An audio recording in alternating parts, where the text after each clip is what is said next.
Without knowing what else to do, I follow Misha, who is beckoning me into the hallway and down the stairs.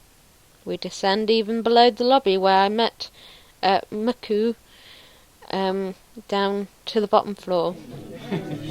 Just like everything in the school, the cafeteria seems too spacious and oddly modern in contrast to the classic exterior. Its big windows open to the courtyard towards the main gate. It's the cafeteria!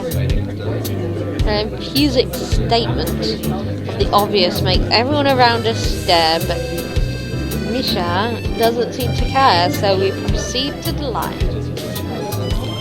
There's also a rather long list of menu options, which seems great until I realise that many of them are to accommodate students who need special diets.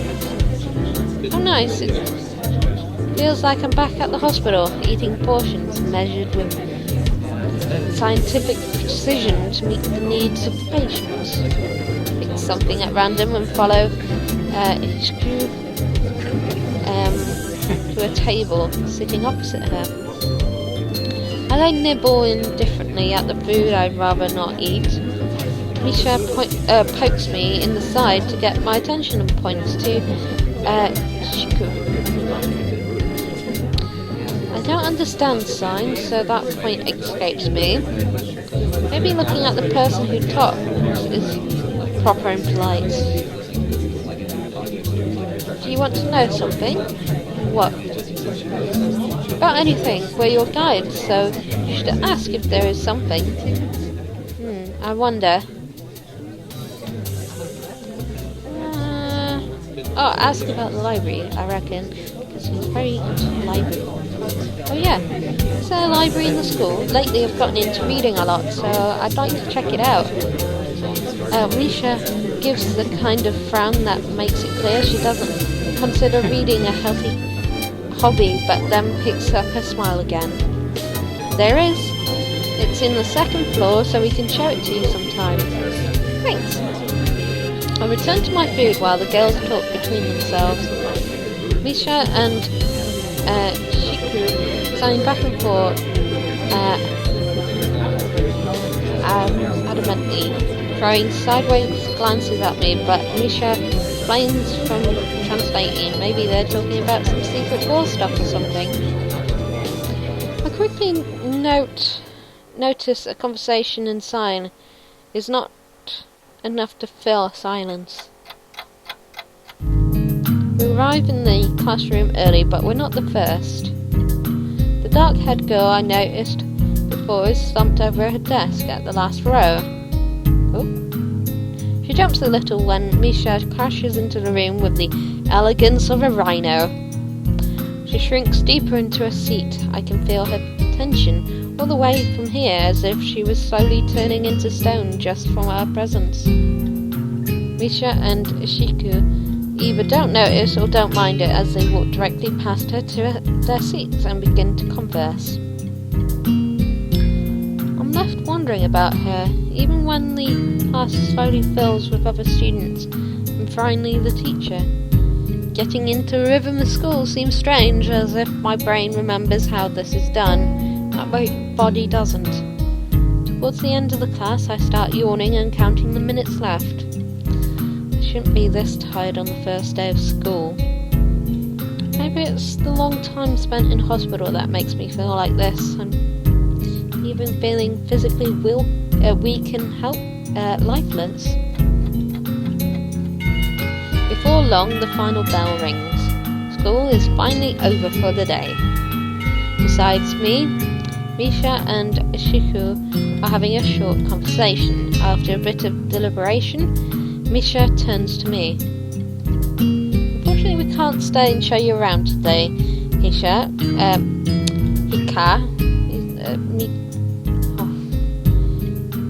Hichan. We got to hurry already since there's a lot of work for us to do.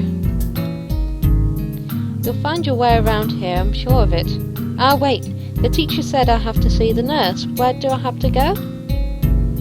Is that so? We can at least show you that much. Come on, the nurses have their own building, so we have to go outside.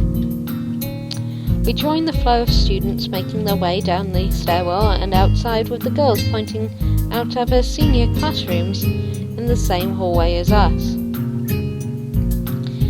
When we get outside, the girls make their way to the smaller building right next to the school. It's built in the same style, so it doesn't look like it's actually a part of the main building. This is the auxiliary room here. There's a lot of official and important stuff inside. It's like the Yamaku Foundation office and all the students' office, nurses' offices. They even have a swimming pool. Ooh, how is that official? Don't be silly, Hik-chan. It's for physical therapy, of course. Anyway, all the nursing staff facilities are here too.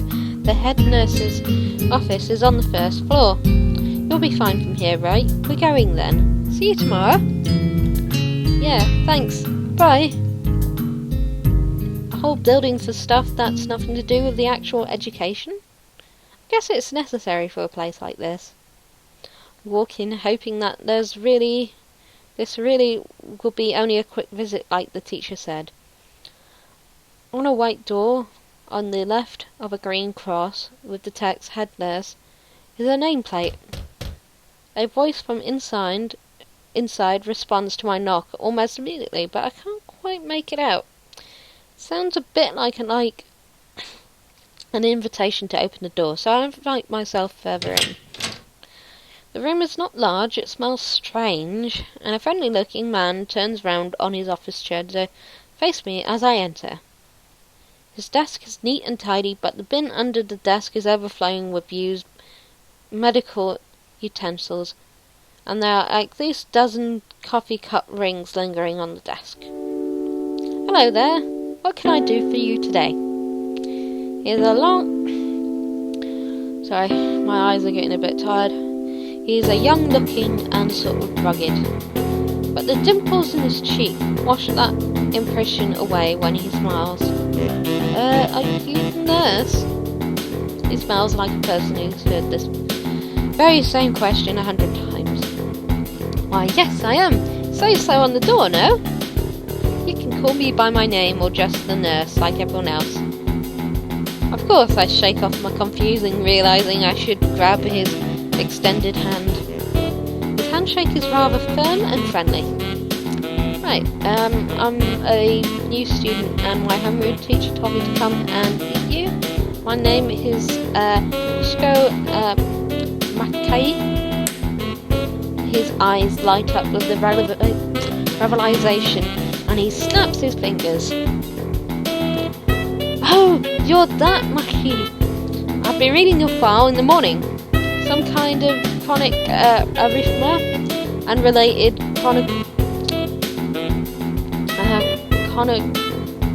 congenital heart muscle defect, right? He gestures me to sit down in a vacant armchair in front of his desk. Yes. Good. Well, you've probably been briefed about the school enough, so I'll just go over this quickly. We have all kinds of facilities available, mostly physical therapy and such. There's always someone from my staff around, even at night, so never hesitate to call us if there is a problem. The famous 24-hour nursing staff. Wow, this is like a hospital.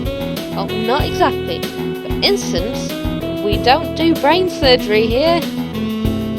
His joke feels so out of place that I'm left thinking, why he even say it? Yep, just that it's really weird to have so many medical people at school. I'm getting used to it.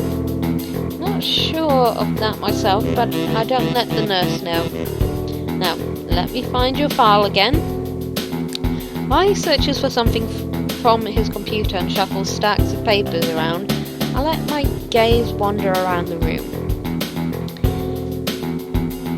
What? It's the epitome of generic, I'd like to say. Beige walls and ceilings, dark grey laminate flooring, and all the equipment you'd expect from a school's nurse office. Even the ridiculous educational posters are hanging on all four walls, reminding me to eat properly 3 times a day, and from all the food groups. Smiling, the nurse draws a thick file from the stack of familiarly thick files and opens it. So, you've already had medication for arrhythmia. Just remember to take your pills every morning and evening. It won't be much help. Apart from that, you do any sports? Rash stuff, I don't know. Boxing? Grins to his own joke, but I don't. Well, I played soccer occasionally with some classmates.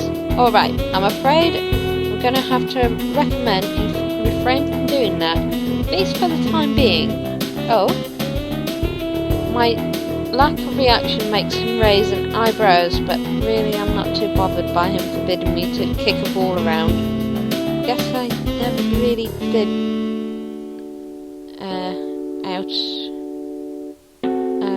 did it out of burning passion for the sport, just to have something to do. Any kind of concussion might be very dangerous to your heart, and risking another attack is not a good idea. Was the previous one caused by a concussion to the chest area? There's no mention of cause in your papers. Not exactly. I sidestepped the question acceptably, and he glances at me over his papers with a more serious expression on his face. Still, you need to keep your body healthy, so some sort of exercise would do you good. We have physical therapy and such available, as I've said, but I don't think you really need such heavy measures. Just some light exercise regularly. Brisk walks, or even a light jogging, skipping rope, that sort of thing. Swimming maybe, there's a pool here, so I was told. You were? Very good. At any rate, I'm sure